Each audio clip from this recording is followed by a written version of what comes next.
Welcome to Corporate Finance Explained, where we break down the essential topics every corporate finance professional needs to know. This series is narrated by AI, created using CFI's expert training materials, and designed to help you stay ahead in the world of finance. Enjoy this week's deep dive. Welcome back to the Deep Dive. You've brought together a really powerful set of sources for us today.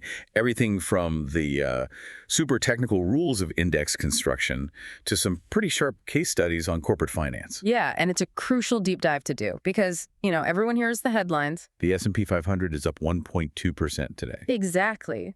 But that surface number hides a much bigger truth. These indices, they aren't just scoreboards. They're actually market-shaping tools. And that's really the core of our mission here, isn't it? To get under the hood and see why the S&P 500, the Dow, the NASDAQ, they're actually active strategic forces. They really are. We're talking about something that dictates the flow of trillions of dollars. And that influences corporate strategy right from the CEO's office down to, well, the finance department. It just redefines what success even looks like. And this deep dive should give you a shortcut to understanding that hidden mechanism. These indices influence how investors behave. They determine how efficiently a company can raise capital. They lock in strategic positioning. And they're even tied to how much executives get paid. Right. So you'll walk away from this understanding not just what the indices measure, but how they actively, shape the market you're investing in.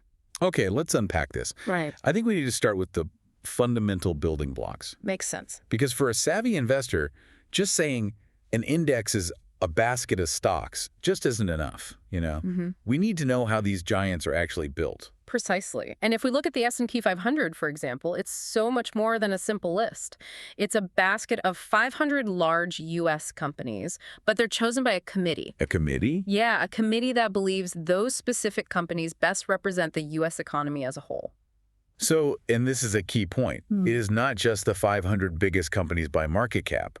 A company has to actively earn its spot. It has to meet certain criteria. Absolutely. The bar is pretty high. You have to be U.S.-based. Your market cap needs to be in the tens of billions at least. And you need strong liquidity. Plus, and this is critical, you have to meet public float requirements. Okay, let's pause on that for a second. Public float. For anyone listening who might be prepping for a meeting, what does that mean in this context? Why is it so important to that S&P committee? Right. So public float is just the number of shares that are actually available for the public to trade. It excludes shares held by, say, insiders or governments, big strategic owners who aren't selling. So the shares that are actually liquid. Exactly. And the committee demands a high public float because the index funds, the ETFs, they need to be able to go out and buy those shares easily without massively distorting the price. If a company's stock is all locked up by the founder, well, an index manager just can't track it properly. That makes perfect sense. And the last big hurdle is profitability. Yes. You have to have positive earnings in your most recent quarter, and you need positive cumulative earnings over the last 4 quarters. It's the S&P's way of signaling maturity, stability. Now let's contrast that very meticulous rules-based system with the granddaddy of them all, the Dow Jones Industrial Average. The Dow. It's small, it's subjective, and it's famous for its quirks. It is so old school, and that's kind of its charm, but also its biggest anomaly. It's only 30 large companies, and they're not selected by some algorithm. No. They're picked by the editors at the Wall Street Journal. It's a subjective editorial choice, which makes it incredibly symbolic, but financially a little weird. And here's the really critical part financially speaking. The Dow is price-weighted. This feels like a historical accident, but it has a huge impact on how the index moves. It is 100% a historical accident. It goes back over a century. And price weighting just means a stock that trades at, say, $500 a share has 5 times the influence of a stock that trades at $100 a share. Regardless of the total size of the company. Exactly. The market cap doesn't matter. It's just the share price. So if it's such an anomaly, why should anyone really pay attention to the Dow in, 2024? Isn't it just a relic? That's a great question. And, in terms of actually tracking the market, you're right. The S&P 500 or the NASDAQ are way better. But the Dow, it just has this unparalleled symbolic weight. Like when GE was removed. Exactly. That wasn't just a financial event. It was a cultural one. It signaled the decline of old industrial America. And that symbolism, that still moves markets on sentiment alone. That highlights the weirdness perfectly. Okay, last of the big 3. The NASDAQ composite. The NASDAQ is the tech engine. Simple as that. It's got over 3,000 stocks from the NASDAQ exchange, so it's got a huge scope, but yeah, a very heavy tilt toward technology. And unlike the Dow, it is market cap weighted. It is. So here, size really does matter. The biggest companies by valuation, your Apples, Microsofts, Amazons, they're the ones driving the performance. Yeah.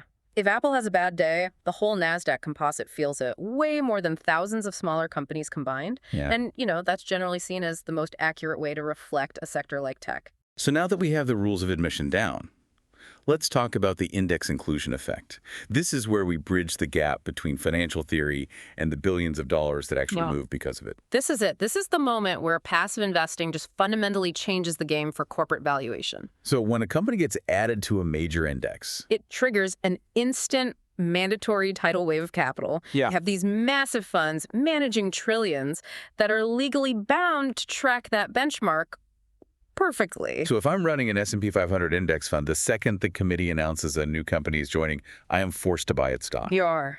It doesn't matter if I think it's overvalued or undervalued, I have to buy it. You have to buy it to avoid what's called tracking error, and that guaranteed demand.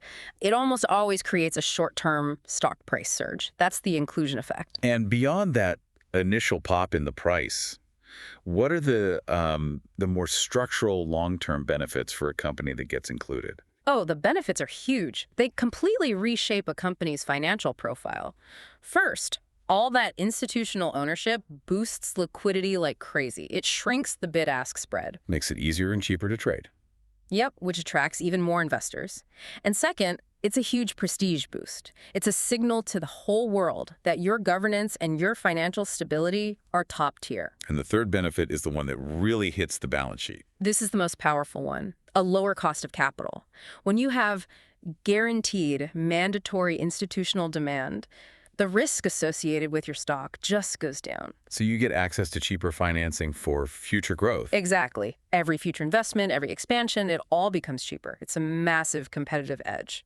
Let's get into the case studies, because these are historic moments. We have to start with the chaotic entry of Tesla into the S&P in 2020. Tesla was monumental. It wasn't just a big company, it was one of the biggest inclusions ever. I think analysts estimated index funds had to buy something like $70 billion worth of shares. 70 billion. Yeah. The trading volume in the weeks leading up to it was just dizzying. It was institutional managers all scrambling to get positioned. It instantly cemented Tesla's status as a core component of the U.S. economy. And the symbolism really shines through when you watch the Dow replacements. Like Salesforce getting in and ExxonMobil getting kicked out at the same time. That was such a pivotal moment. The Dow committee was basically shouting from the rooftops that the future of U.S. industry is cloud software, not oil and gas. And for Salesforce, that meant a whole new investor base. A broader one, for sure. Maybe more conservative, more stability-focused investors who just buy the Dow. We also see weightings changing inside the indices, right? Like with NVIDIA. Oh, absolutely. NVIDIA's explosion, all tied to AI, has led to these huge weight increases across all the market cap-weighted indices. And every time it gets bigger, the index funds have to buy more. It's a self-fulfilling cycle. It is a self-fulfilling prophecy of institutional demand driven by technological leadership. So we've seen the success stories. What about the other side of the coin, the removals? There are often these painful, very public signals that a company's leadership is fading. General Electric is the textbook case here. Yeah. GE was a foundational member of the Dow. I mean, they were in it for over 110 years. A century. So its removal in 2018, that was the stunning public declaration that the company was in real operational distress.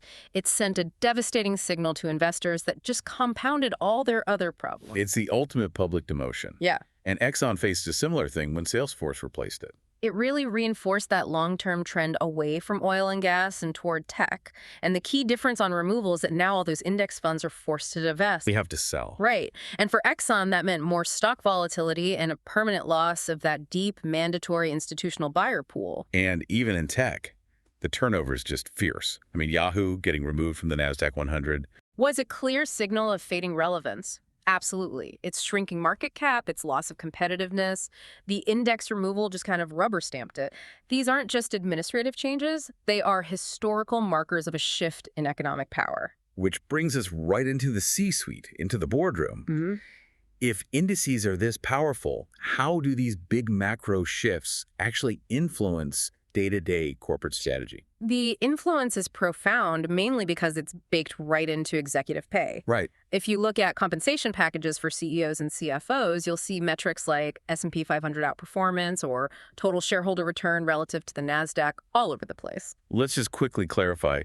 Total shareholder return, or TSR. Why is that the benchmark that's so often tied to pay? Well, TSR is the most complete way to measure the payoff for an investor. It's not just the stock price going up. It's the price appreciation plus any dividends you get paid out over a period of time. So it's a full picture. It's the full picture. So tying a CEO's bonus to TSR relative to the S&P 500, it ensures the executive is focused on delivering returns that actually beat the market benchmark. The index literally sets the standard for their paycheck. So if my bonus depends on beating the S&P, then I'm going to start running my company in a way that makes it more likely to get included in the S&P. You've got it. Companies that are aiming for inclusion, they stop thinking just about market opportunity. They start prioritizing the things the selection committee values: stable earnings, low volatility, strong governance, and increasing that public float. Their whole capital allocation strategy gets geared toward pleasing the index gatekeepers. It does, and that requires intense work from the finance team, especially investor relations. Why IR specifically? Because joining a major index just explodes a company's visibility. All of a sudden, you've got dozens of new analysts covering you. The number of meetings with big investors goes through the roof. The IR team has to be ready for a much broader, more demanding shareholder base. They need a higher level of transparency. A very consistent messaging. So how does the corporate finance team, practically work to get the company ready for that? It's a huge internal project. They're basically trying to clean up the balance sheet and the operations. They're focused on reducing leverage, improving profitability to show that stability we talked about, and actively managing their share structure to increase the public float. It sounds like one of the biggest strategic projects a public company can undertake. Without a doubt. Preparing for index inclusion is a massive strategic finance initiative. This has been a genuinely fascinating deep dive. It's just so clear that indices are not passive historical indicators. They are active strategic forces. They're the architecture of modern capital flow. They shape investment, they dictate capital allocation, and they set the expectations for everyone, from analysts to CEOs. Understanding how they're built and how inclusion works is, I think, key to understanding where market power really is today. So here's a final provocative thought for you to chew on. If we agree that these indices reflect massive shifts in industry leadership, from industrial to energy and now to cloud and AI, what's next? What sectors or corporate giants might be poised to force the next major symbolic index overhaul? What change is coming in, say, biotech or renewable energy or even space exploration that's so big it will make today's leaders tomorrow's removals? Thanks for listening to Corporate Finance Explained. If you found this episode valuable, be sure to check out more episodes and explore CFI's highly rated courses at corporatefinanceinstitute.com. Don't forget to subscribe for more deep dives into essential finance topics. See you next time.